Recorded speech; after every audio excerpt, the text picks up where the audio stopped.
The object that rewrites the story of the age of dinosaurs doesn't announce itself with a roar, but with a silent curve of bone emerging from a brick clay pit. At first, you might mistake it for a massive, fossilized root.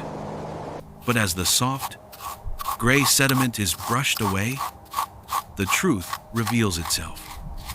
It is a claw, and it is enormous. It measures more than a foot along its vicious arc, a blade of polished bone sharp enough, even after 125 million years, to promise lethal efficiency. This single fossil, unearthed from the damp earth of Surrey, England, in 1983, poses an immediate, baffling question. What kind of monster did this belong to? It's far too large and robust for the bird-like raptors. Its shape is wrong for the lineage of Allosaurus or other giant theropods. For a moment, it feels like a biological impossibility, a weapon without a warrior. This is where you stand, beside amateur paleontologist William Walker, as he makes the discovery of a lifetime. The air is cold, the ground slick with clay from the Ockley Brick Company pit. He saw just the tip, a dark gleam in the mud. With painstaking patience, he and his family excavate not just the claw, but more fragments of the skeleton it belongs to. It is the most complete theropod dinosaur ever found in the United Kingdom, a creature no one even knew to look for. This isn't the high desert of Montana or the plains of Mongolia. This is the English countryside, a place that has just given up one of the Mesozoic's strangest predators. The paleontological world is stunned. A new dinosaur, a phantom from the ancient swamps of Cretaceous Britain, has just stepped into the light. You hold a replica in your hand now, feeling its weight, its perfect ergonomic deadliness. This is the anatomical feature that will give the animal its name.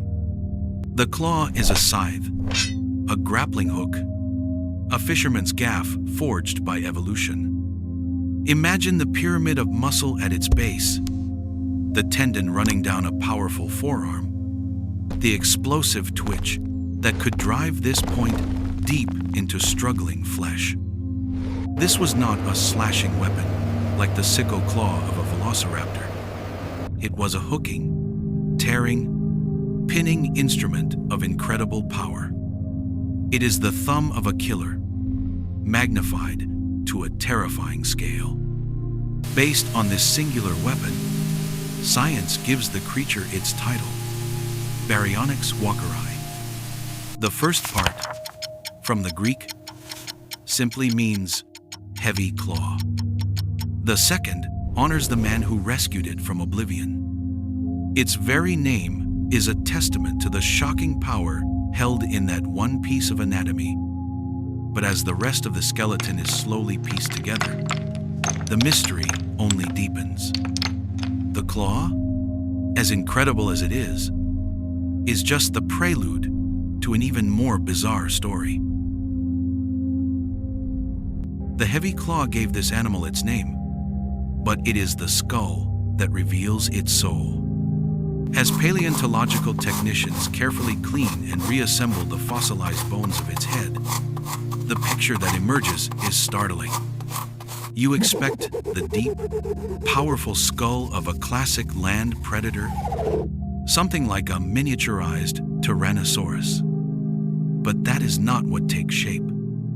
Instead, the snout is impossibly long and slender, tapering to a distinct, spoon-shaped flare at the tip. The jaws are low and narrow. You've seen this shape before, not in a museum of dinosaurs, but in the living world today. It's the head of a crocodile.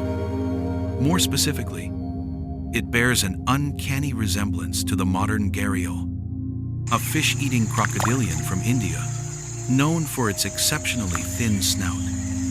This is evolution, stumbling upon the same perfect solution twice, separated by more than 100 million years. A dinosaur with a crocodile's smile.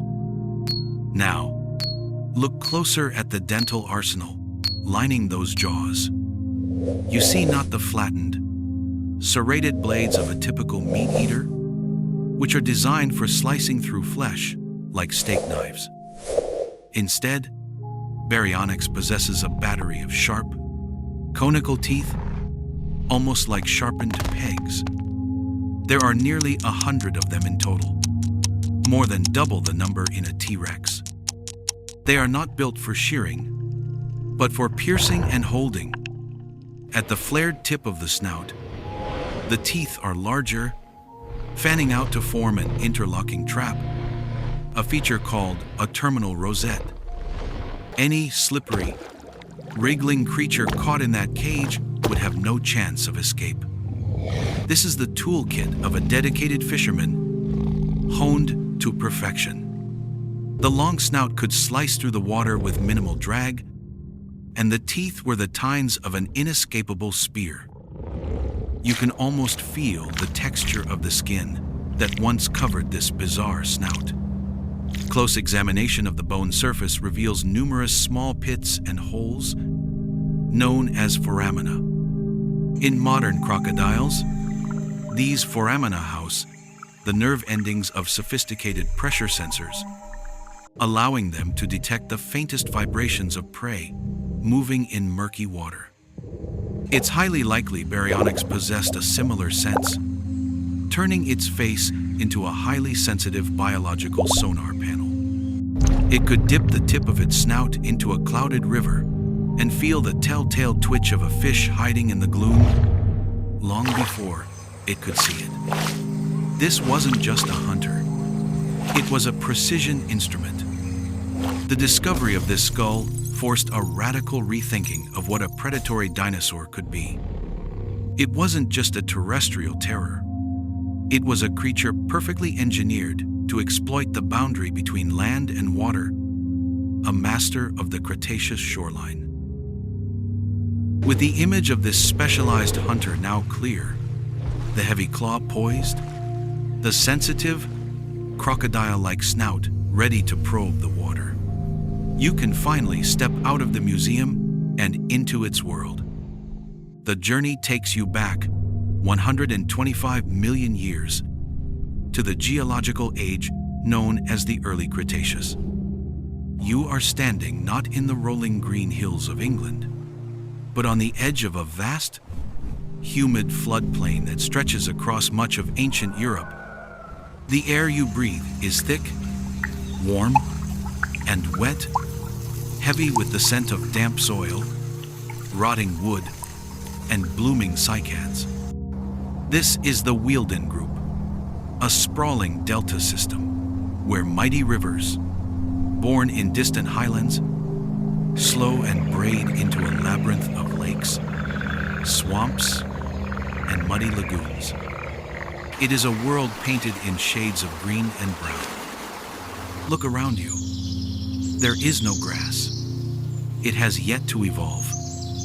Instead, the ground is covered by a lush carpet of ferns and mosses. Giant horsetails, looking like colossal bottle brushes, crowd the riverbanks in dense thickets. Further inland, forests of primitive conifers, ginkgos, and bennettitals rise into the hazy, subtropical sky. This is a wetland paradise, a world defined by the constant presence of water. The seasonal rains are heavy, causing the rivers to swell and spill their banks, reshaping the landscape in a perpetual cycle of flood and renewal. It is in this dynamic, watery environment that Baryonyx thrives. This is not a creature of the open plains or the deep forest. Its life is tied inextricably to the shoreline. Every one of its unique adaptations, from its teeth to its claws, makes sense here. The murky water teems with life. Your gaze follows the shadow of Baryonyx as it stalks the shallows. Below the surface is its primary target, the fish lepidotes. You can see them, large, robust fish over 3 feet long, their bodies protected by a coat of thick, diamond-shaped, enamel-like scales that shimmer in the filtered sunlight.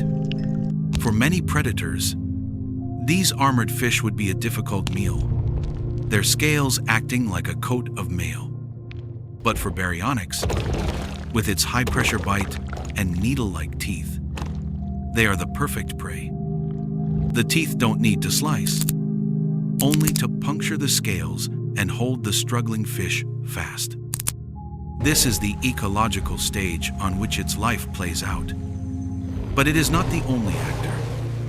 In the distance, a small herd of massive iguanodon moves through the shallows, their distinctive thumb spikes glinting as they dip their heads to drink. Armored dinosaurs like Polacanthus forage amongst the ferns, their bony plates a defense against any predator foolish enough to attack. This vibrant, dangerous world is the backdrop for our heavy-clawed hunter, a specialist in a land of giants. But its specialization in fishing is not the whole story. The anatomical evidence paints a compelling portrait. The long snout, the conical teeth, the sensitive face, all point to a master fisherman. The environmental evidence agrees, placing our hunter in a world of abundant aquatic prey. The case seems closed. But inside the ribcage of that first magnificent skeleton, locked away for 125 million years, lay the undeniable proof of its final meal. This is the rarest of all paleontological treasures. Fossilized stomach contents. It's a direct window into the animal's behavior, a snapshot of its life just before its death. As scientists carefully examined the clump of material from the dinosaur's gut, they found exactly what they expected to find. The first identifiable objects were the hard, rhombic scales of the fish, lepidotes, acid-etched by the powerful digestive juices. The fishermen, it seems, had been fishing. But then came the surprise. Mixed in with the fish remains were other fragments of bone. They were small, delicate, and clearly belonged not to a fish, but to a terrestrial, two-legged animal. The paleontological world held its breath as the comparisons were made. The bones were a perfect match for those of a young iguanodon, the very same large herbivore that populated the floodplains in great herds. This single discovery was a revelation that sent shockwaves through the field. Baryonyx, the supposed specialist fish eater, also ate other dinosaurs. The neat box science had put it in was instantly shattered. This creature was no simple specialist. It was a supreme opportunist. This changes everything you thought you knew. You now have to imagine a whole new range of behaviors. Picture the scene. A young iguanodon, perhaps careless or sick, wanders too close to the river's edge. Suddenly, the water erupts. The long, narrow jaws, perfect for snapping up fish, clamp down on a leg. The powerful neck muscles, used for whipping its head through the water, now serve to drag the struggling animal into the murky depths. Or, perhaps, a less dramatic scenario. The Baryonyx happens upon a carcass washed up after a flood. Here, its unique tools take on a new role. The heavy claw, once imagined as a fish hook, now becomes a butcher's hook, tearing into the tough hide, ripping open the body cavity to get at the soft meat inside. The long snout, far from being delicate, could probe deep into the carcass to pull out morsels inaccessible to other, bulkier predators. Hunter or scavenger? The bones don't say for sure, but they prove that Baryonyx was adaptable, a creature that would not pass up a free meal, no matter its source.